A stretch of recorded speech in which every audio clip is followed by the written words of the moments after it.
ಸ್ನೇಹಿತರೆ, ಜೂನ್ 30ನೇ ತಾರೀಕಿಂದ ಕರ್ನಾಟಕದಲ್ಲಿ SIR ಸ್ಪೆಷಲ್ ಇಂಟೆನ್ಸಿವ್ ರಿವಿಷನ್ ಶುರುವಾಗ್ತಾ ಇದೆ.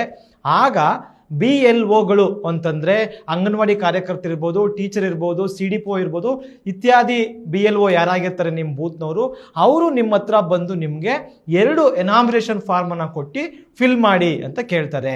ಈ ಎನಾಮಿನೇಷನ್ ಫಾರ್ಮ್ನ ಫಿಲ್ ಮಾಡಿ ಕೊಡ್ತಕ್ಕಂಥದ್ದು ಕಡ್ಡಾಯವಾಗಿದೆ.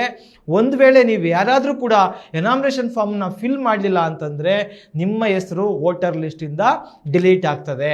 ಹಾಗಾಗಿ ಇದು ಕಡ್ಡಾಯ, ನೀವು ತುಂಬಬೇಕು. ನೀವು ತುಂಬೋಣ ಅಂತ ಎನಾಮಿನೇಷನ್ ಫಾರ್ಮ್ನ ತಗೊಂಡ್ರೆ ಅದರಲ್ಲಿ ಮುಖ್ಯವಾಗಿ 2002ರ ಕೊನೆಯ ಇಂಟೆನ್ಸಿವ್ ರಿವಿಷನ್ ನಡೆದ್ರಲ್ಲ, ಅಲ್ಲಿಯ ಮಾಹಿತಿಗಳೆಲ್ಲೂ ಬೇಕಾಗ್ತವೆ. ನಿಮ್ಮ ವಿಧಾನಸಭಾ ಕ್ಷೇತ್ರ ಯಾವುದಿತ್ತು, ನಿಮ್ಮ ಬೂತ್ ನಂಬರ್ ಯಾವುದಿತ್ತು ಮತ್ತು ನಿಮ್ಮ ಕ್ರಮ ಸಂಖ್ಯೆ ಯಾವುದಿತ್ತು ಅಂತಕ್ಕಂಥದ್ದನ್ನ ಕಡ್ಡಾಯವಾಗಿ ನೀವು ತಿಳ್ಕೊಳ್ಬೇಕಿದೆ. 2002ನೇ ಇಸ್ವಿ ಅಂತಂದರೆ ಸುಮಾರು 24 ವರ್ಷ ಆಗ್ಬಿಟ್ಟಿದೆ. ಅದರಲ್ಲೂ ಕೂಡ 2008ರ ಏನು ಕ್ಷೇತ್ರಗಳ ಮರುವಿಂಗಡಣೆ ಆದ ಕಾರಣಕ್ಕೋಸ್ಕರ ನಿಮ್ಮ ವಿಧಾನಸಭಾ ಕ್ಷೇತ್ರ ಬದಲಾಗಿರ್ಬೋದು, ನಿಮ್ಮ ಬೂತ್ ಬದಲಾಗಿರ್ಬೋದು, ಈ ರೀತಿ ಬಹಳಷ್ಟು ಬದಲಾಗಿರ್ತವೆ. ಹಾಗಾಗಿ ಮೊದಲನೇದಾಗಿ ನಾವು 2002ರ ನಿಮ್ಮ ಬೂತ್ ನಂಬರ್ ಹುಡುಕುವುದು ಹೇಗೆ ಎಂಬುದನ್ನು ಸರಳವಾಗಿ ತಿಳ್ಕೊಳ್ಳೋಣ. ನಿಮ್ಮ ಮೊಬೈಲ್ ಅಥವಾ ಲ್ಯಾಪ್ಟಾಪ್ನಲ್ಲಿ ಗೂಗಲ್ ಓಪನ್ ಮಾಡಿ ECI ನೆಟ್ ಅಂತ ನೀವು ಸರ್ಚ್ ಮಾಡಿ. ಆಗ ಚುನಾವಣಾ ಆಯೋಗದ ವೆಬ್ಸೈಟ್ ಕಾಣ್ಕೊಳ್ತದೆ. ಮೊದಲನೇದಾಗಿ ಅದರ ಮೇಲೆ ಕ್ಲಿಕ್ ಮಾಡಿದ್ರೆ ನಿಮಗೆ ವೋಟರ್ ಸರ್ವಿಸ್ ಅಂತಕ್ಕಂಥದ್ದು ಕಾಣ್ತದೆ. ಅದರಲ್ಲಿ search your name in voter list ಅಂತಕ್ಕಂಥ ಒಂದು ಆಯ್ಕೆಯನ್ನು ಸೆಲೆಕ್ಟ್ ಮಾಡಿ. ಅದರಲ್ಲಿ search your name in SIR ಮೇಲೆ ಕ್ಲಿಕ್ ಮಾಡಿದ್ರೆ ಹಲವಾರು ಕಾಲಮ್ಗಳು ಕಾಣ್ತವೆ. ಅದರ ಮೊದಲ ಕಾಲಮ್ನಲ್ಲಿ ರಾಜ್ಯವನ್ನು ಆಯ್ಕೆ ಮಾಡಿ, 2ನೇ ಕಾಲಮಲ್ಲಿ ಜಿಲ್ಲೆ ಆಯ್ಕೆ ಮಾಡಿ, 3ನೇದರಲ್ಲಿ ಅಸೆಂಬ್ಲಿ ಕಾನ್ಸ್ಟಿಟ್ಯೂನ್ಸಿನ ಆಯ್ಕೆ ಮಾಡಬೇಕು. ಇದರಲ್ಲಿ ಇಂಪಾರ್ಟೆಂಟ್ ತಿಳ್ಕೊಳ್ಳಿ, 2002ನೇ ಇಸ್ವಿನಲ್ಲಿ ನಿಮ್ಮ ವಿಧಾನಸಭಾ ಕ್ಷೇತ್ರ ಯಾವುದಿತ್ತು ಅಂತಕ್ಕಂಥದ್ದನ್ನ ನಿಮ್ಮ ಮನೆಯ ಹಿರಿಯರನ್ನ ಕೇಳಿ. ಕೆಲವ್ರದ್ದು ಈಗ ಬದಲಾಗಿರ್ತದೆ, ಕೆಲವ್ರದ್ದು ಅದೇ ಕ್ಷೇತ್ರ ಇರ್ತದೆ. ಬದಲಾಗಿರೋರು ಏನಪ್ಪಾ ಅಂತಂದ್ರೆ 1999ರಲ್ಲಿ SM ಕೃಷ್ಣ ಆಗಿದ್ದಾಗ ನೀವು ಯಾವ MLA ಓಟ್ ಹಾಕಿದ್ರಿ, ಅಥವಾ 2004ರಲ್ಲಿ ಧರ್ಮ್ ಸಿಂಗ್ ಅವರು ಮುಖ್ಯಮಂತ್ರಿ ಆಗಿದ್ದಾಗ ನೀವು ಯಾವ MLAಗೆ ಓಟ್ ಹಾಕಿದ್ರಿ ಅಂತಕ್ಕಂಥ ಆಧಾರದಲ್ಲಿ ನೀವು ಗೂಗಲಲ್ಲಿ ಹುಡುಕಿದ್ರೆ ಆ ಕ್ಷೇತ್ರ ಯಾವುದು ಅಂತಕ್ಕಂಥದ್ದು ಗೊತ್ತಾಗ್ತದೆ. ಉದಾಹರಣೆಗೆ 2002ರಲ್ಲಿ ನಮ್ಮ ಮಾದೇಗೌಡನ ಕೊಪ್ಪಲು ಬೂತು ಕೆರಗೋಡು ವಿಧಾನಸಭಾ ಕ್ಷೇತ್ರ ಆಗಿತ್ತು. ಹಾಗಾಗಿ ನಾನು ಅಸೆಂಬ್ಲಿ ಕಾನ್ಸ್ಟಿಟ್ಯೂನ್ಸಿನಲ್ಲಿ ಕೆರಗೋಡುವನ್ನು ಆಯ್ಕೆ ಮಾಡಿದ್ದೀನಿ. ನಂತರ polling station number and name ಅಂತಕ್ಕಂಥದ್ದು ಇರ್ತದೆ.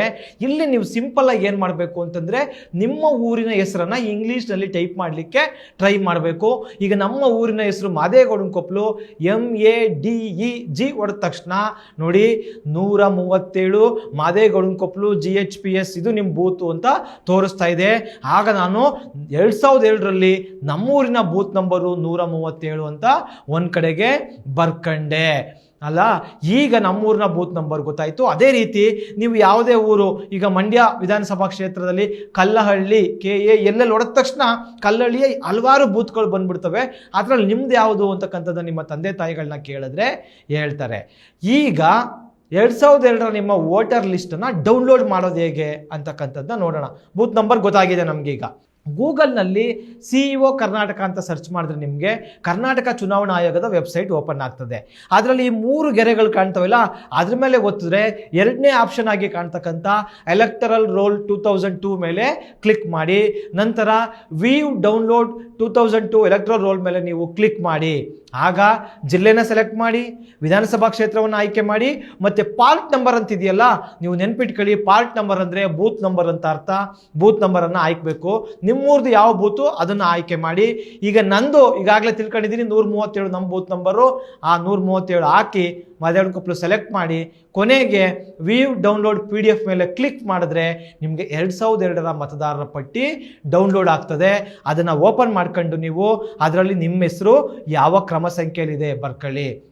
ಈಗಾಗಲೇ ನಾವು ಬೂತ್ ನಂಬರನ್ನು ಬರ್ಕೊಂಡಿದ್ದೀವಿ, ಕ್ರಮ ಸಂಖ್ಯೆ ಬರ್ಕೊಂಡಿದ್ದೀವಿ, ಮತ್ತು ಅದರಲ್ಲಿ ನಿಮ್ಮ ವಿಧಾನಸಭಾ ಕ್ಷೇತ್ರಕ್ಕೆ ಒಂದು ನಂಬರ್ ಕೊಟ್ಟಿರ್ತಾರೆ, ಅದು ಯಾವುದು ಅಂತಕ್ಕಂಥದ್ದನ್ನ ನೀವು ಬರ್ತಕೊಂಡ್ರೆ, ನಿಮ್ಮದು ಅಥವಾ ನಿಮ್ಮ ತಂದೆದನ್ನು ಬರ್ಕೊಂಡ್ರೆ ಎನಾಮಿನೇಷನ್ ಫಾರ್ಮನ್ನು ಸುಲಭವಾಗಿ ತುಂಬಬಹುದು. ಈ ವಿಡಿಯೋ ನಿಮಗೆ ಇಷ್ಟ ಆಯಿತು ಅಂತ ಅನಿಸಿದ್ರೆ ದಯವಿಟ್ಟು ನಿಮ್ಮ ಎಲ್ಲ ಸ್ನೇಹಿತರಿಗೂ ಕಳಿಸಿ. ಎಲ್ಲರ ಮತದಾನದ ಹಕ್ಕನ್ನು ರಕ್ಷಿಸಿ. ಧನ್ಯವಾದಗಳು.